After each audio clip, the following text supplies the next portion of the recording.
ولی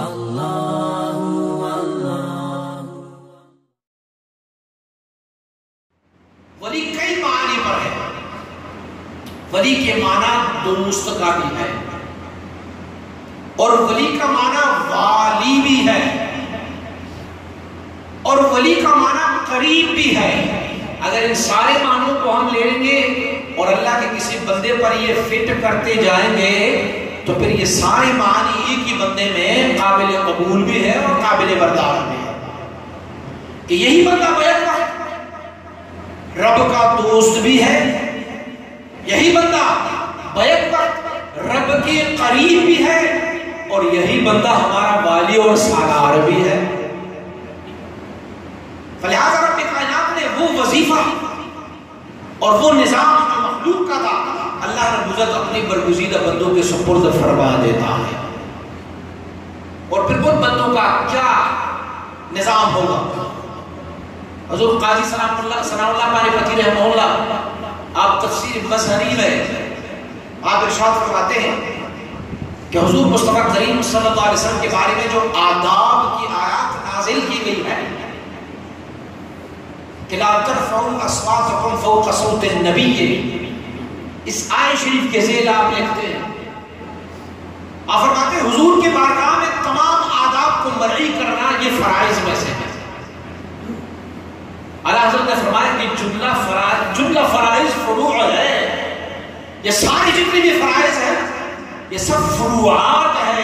اصل اصول جو اصل اصول ہے وہ گدائی اور حکم تابعداری مصطفیٰ کریم کی ہے.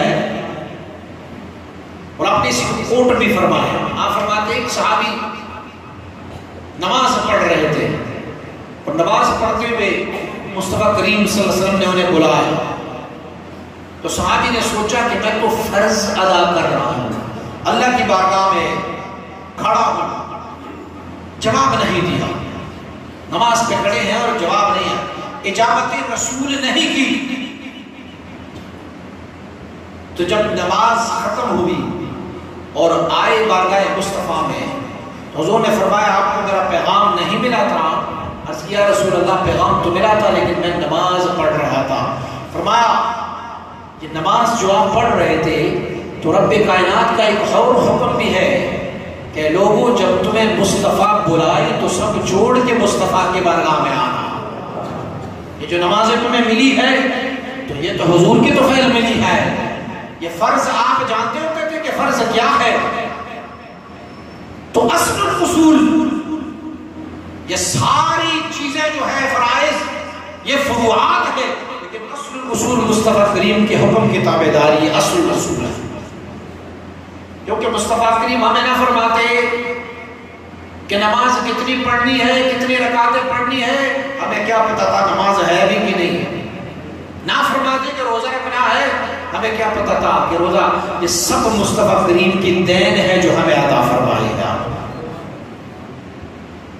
اسی فیضان مصطفیٰ کو حضرت قاضی ثناء اللہ پانیپتی رحمۃ اللہ تعالی فرماتے ہیں کہ جو آداب حضور سید عالم صلی اللہ علیہ وسلم کے حق میں رب نے فرمائے ہیں, کیوں فرمائے ہیں؟ فرمائے اسی لیے کہ حضور مصطفیٰ کریم صلی اللہ علیہ وسلم رب اور بندوں کے درمیان واصل ہے, وصل فرمانے والا ہے. وہ بندوں کو رب سے ملاتے ہیں, فلہذا وہ وسیلہ, وہ اعظم وسیلہ جو بندے کو رب سے ملائے تو اس وسیلے کے بارگاہ میں آداب بھی لازم ہے. کیونکہ اگر اس وسیلے کو آپ انکار کر دو گے نا, یوں کہو گے کہ میں چھت پہ چڑھنے کے لیے سیڑھی کو استعمال کر رہا ہوں اور اب چھت پہ چڑھ گیا ہوں, سیڑھی کو اب لات مار رہا ہوں, اب تجھے ضرورت ہی نہیں ہے میرا. یہی سیڑھی ہے جس نے تجھے اوپر لے کے چھت پہ چڑھایا, اسی سیڑھی کے وسیلے سے آپ نیچے بھی آ سکتے ہو. اگر یہ سیڑھی درمیان میں سے ہٹائی گئی تو پھر کچھ رہے. حضور مصطفیٰ کریم صلی اللہ علیہ وسلم کو اعظم باللہ کوئی سیڑھی کی نسبت نہیں کر سکتا. حضور کا شان تو وہ ہے کہ جب حضور کو کوئی قبول ہے تو رب کو بھی قبول ہے, اور حضور کی مردود ہے تو رب کے لیے بھی مردود ہے. میں نے عرض کیا کہ ہم نے رب کو نہیں دیکھا, ہم نے رب کے بندوں کو دیکھا ہوا ہے, تو وہی رب کے بندے ہمیں رب سے ملا دیتے ہیں. تو آپ فرماتے ہیں قاضی ثناء اللہ پانیپتی رحمہ اللہ, آپ مبارک فرماتے ہیں کہ حضور کی حق میں آداب اسی لیے ضروری ہے کہ حضور واصل ہے,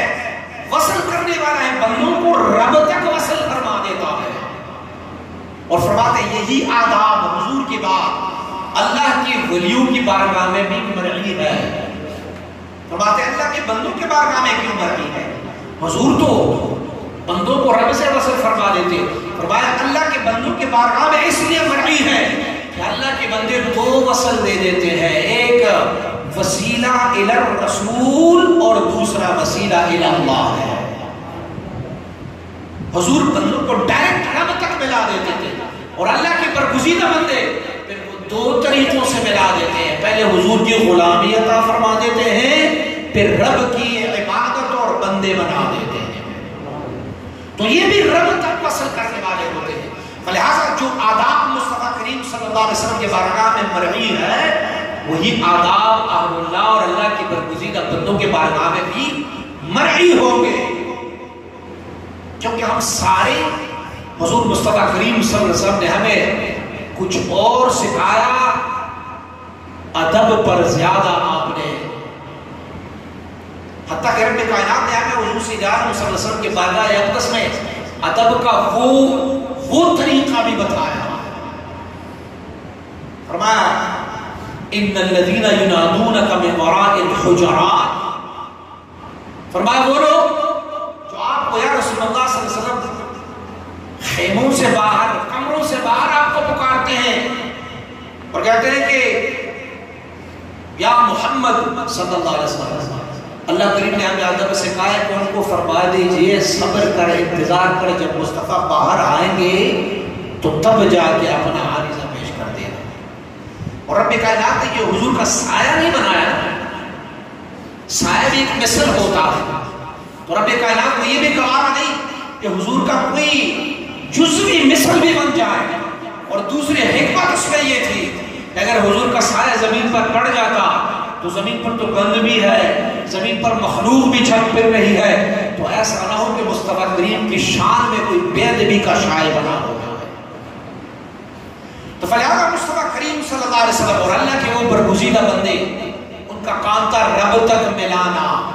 اور یہ ہمارے جو امتی محمدیہ صلی اللہ علیہ وسلم بارک کی ولی ہے، اللہ کے محبوب ہے، اللہ کے دوست ہے، ان کا بھی ایک ہی کام ہے، یہ ماڑے، بیکار، کمزور، رب سے دور، دنیا سے وابستہ لوگوں کو اس حدیث سے، اس گہرائی سے اٹھا دیتے ہیں اور اس اعلیٰ منزل تک لے کے جاتے ہیں جو اللہ اور اس کی رسول کا قرب ہے، وہ عطا فرما دیتا ہے. فلہذا یہ بھی ایک طریقے سے واصل کرنے والے ہیں، وصل کرنے والے ہیں بندوں اور رب کے درمیان.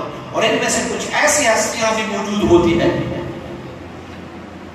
جن کو حضور امام ربانی مجدد الفسانی رحمۃ اللہ تعالی قیوم وقت کا لقب دے دیتے ہیں. فرماتے ہیں یہ قیوم وقت ہے. لوگوں کو قیوم زمان پر اعتراض ہے نا، کہتے ہیں قیوم زمان اللہ کریم ہے، زمانے کو وہی قائم فرما دیتا ہے. وہی میں نے پہلے عرض کیا کہ رب کچھ لوگوں کو اپنی کچھ صفات ودیعت اور عطا فرما دیتے ہیں، وہ عطائی صفات ہوتے ہیں. رب کائنات کچھ اپنی خاص بندوں کو اس کام پر مقرر فرما دیتے ہیں. یہ میری مخلوق جو بگڑ رہے ہیں، جو دور ہوتے جا رہے ہیں، اے میرے بندے اسے مجھ تک ملانے کی ڈیوٹی اور وظیفہ تمہارے سپرد ہے. تو اسے قیوم وقت کہا جاتا ہے، قیوم زمان. اور حضور امام ربانی مجدد الفسانی رحمۃ اللہ تعالی نے فرمایا ایسے قیوم وقت جو ہوتا ہے، قیوم زمان جو ہوتا ہے، آپ فرماتے ہیں یہ ازمنہ طویلہ